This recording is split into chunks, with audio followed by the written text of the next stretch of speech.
Okay, following on from the last video, we're going to go 5 tips to get you from the level you are at now closer to the elite level. So tip number 1, train athleticism. Okay, so in the last video we talked about how elite level professionals have high max speeds. Okay, the only way to train your max speed is to sprint. So make sure you're sprinting every week as fast as possible when you're as fresh as possible, whether that be in your team training or away from your team training. Use the off-season times when you don't have team training. Use it to train your speed.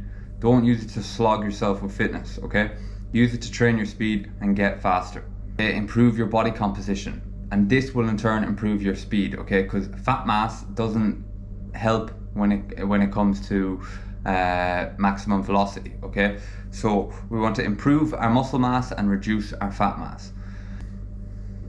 Then we're going to get strong in the gym. So we talked about the major muscle groups that are important in football: hamstring, quadriceps, calves, adductors, core. So we're going to get them super strong. We're going to use compound movements like trap bar deadlift, Bulgarian split squat, Romanian deadlift, and then we're going to use isolation exercises to improve certain weaknesses. So Nordic hamstring exercise, use machine-based exercises as well, are also really good for improving muscle strength in a certain muscle group. Okay, so we're going to get strong. That's the next thing. Okay, so once we have incorporated strength training into our week, we're looking after our nutrition to try and get as lean as possible. We're sprinting week on week, and we're also playing our sport. If we can fit in some plyometric training and some power training, it's very, very helpful for improving our athleticism. Okay, so plyometric training is essentially jump training. Okay, so this could be hurdle hops, pogo jumps, lateral hops, drop jumps, all these type of exercises.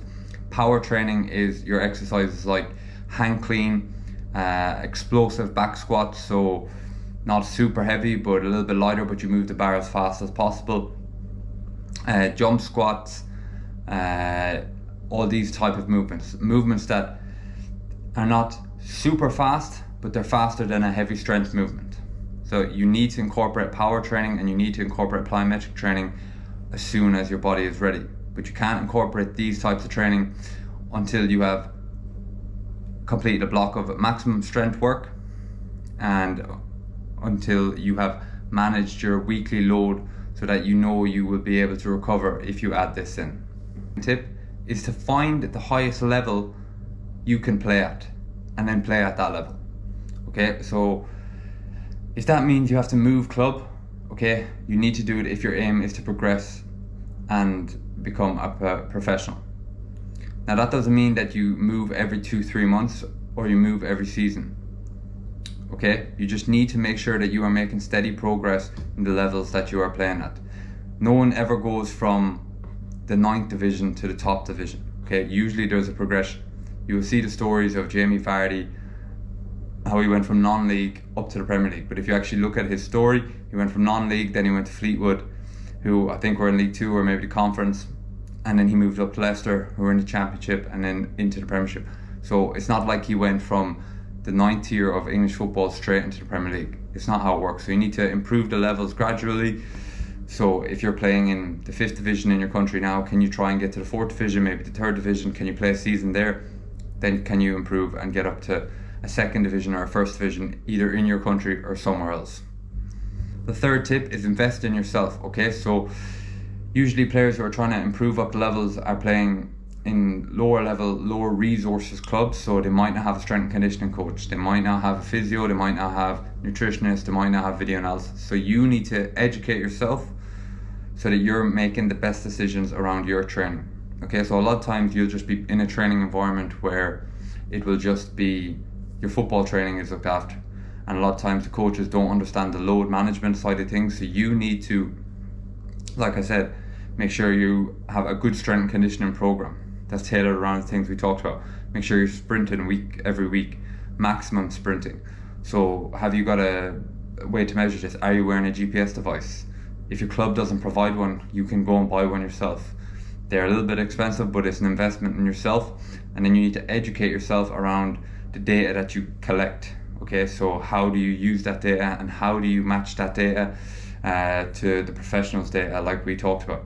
Because essentially, if you want to get to that level, you need to be ready for that level. You don't just get to that level and then get ready. You need to be ready for that level when you get there. Also, on investing in yourself, if you need to see a physio and your club doesn't have one, make sure you see a physio. Make sure you pay that money to go and see a physio. Are you sleeping well? Is your lifestyle set up to improve your ability as a player, to improve your recovery, to improve your fitness, to improve everything so that you can make the next step? The next tip I have is to free yourself from a pressure mindset and try and change your mindset to a learning mindset. Pressure is something that can freeze athletes in their development, especially when they get up and get into more competitive levels. They feel this pressure to perform. But essentially, the only pressure that you should have to perform should come from yourself. It is your dream, it is your aspiration to get to the next level. So there's no real need to have this massive pressure, because if you have a bad training or a bad game, there's always the next training, there's always the next game. And people have short memories in football, so if you have a bad game, yes, they might remember for a week, but if the next game you score a couple of goals or you play really well, they'll definitely remember this more than the bad game you have. So have more of a growth mindset and release that pressure mindset, because at the end of the day, the sun will go down and the sun will come up, and you will wake up the next morning and life will go on regardless if you make the step up to be a professional footballer or not. And you're only here for such a short time in the overall scheme of things, that there's no real purpose in putting so much pressure on yourself to succeed. So have the mindset that you're always learning, it's always an opportunity. What if you go and get to the next level? Have that mindset, so only to free yourself from that pressure, which can hold players back, and I've seen hold players back so much. And touching on the pressure thing, in your training, you need to think a lot about your training. This is where you improve, okay? So think about the decisions that you're making. How can you improve? Why did you do something? Why did you do this? And think about it all in the training, so that when you get into the game, you can just play it with freedom and you play with instinct. So the game and the match situation should just be an expression of all your trainings. So you shouldn't be in the match overthinking while the match is going on. Yes, you'll be nervous before a game, this is completely natural. Okay, but when you start playing the game, all these feelings should go away. You shouldn't have so much pressure or be thinking so much about your next pass or this and this, that you almost freeze and you forget the basic fundamentals of the game. So that's why I really like the mindset of, in the training, really think about the training. How did you pass that ball? What technique did you use? What position were you in? Could you have done better, etc., etc. And then when it comes to the game, release that from your mind and just play off instinct, play with freedom. Create a network for yourself and create some contacts which in the game. So nowadays everyone has an agent, everyone has a contact, and there's so much opportunity for players to progress. LinkedIn, so many opportunities for players to progress, but you need to have good quality video. Okay, so make sure your games are getting recorded. So this goes back to investing in yourself. If your team's not filming your games, okay, how can you find a way to film them? Okay, how can you get some footage of you playing? Okay, and then be open to opportunities. So don't push yourself so much onto agents and onto coaches that they just find you annoying, but be honest, be respectful, and be just willing to try and willing to show up. A lot of times coaches will give you a chance, especially at the lower levels, if you're just honest with them. You don't you don't BS them when it comes to what level or how good you are. You're just honest, you give good footage, good feedback, and you clearly express what your goals are and what you're willing to give up for your dream of progressing up the level. So create a network, find your own opportunities, perform at the level that you're playing at. Okay, so if you're playing in the 5th division, make sure you're performing at the 5th division. Okay, so if you're a striker and you're playing in the 5th division and you've played 30 games and you've scored 4 goals, well, maybe you need to stay at that level so that you can have a season where you score 20 goals and then go up the levels, because coaches will look at that and see how you've done in previous levels. Try and find a team or a club that will get you a transfer market profile. this is definitely something that is new and is what a lot of agents and what a lot of clubs look for, is transfer market profile. So you need to be playing at a really decent level to get a transfer market profile. So do your research on your area as to how you can get a transfer market profile.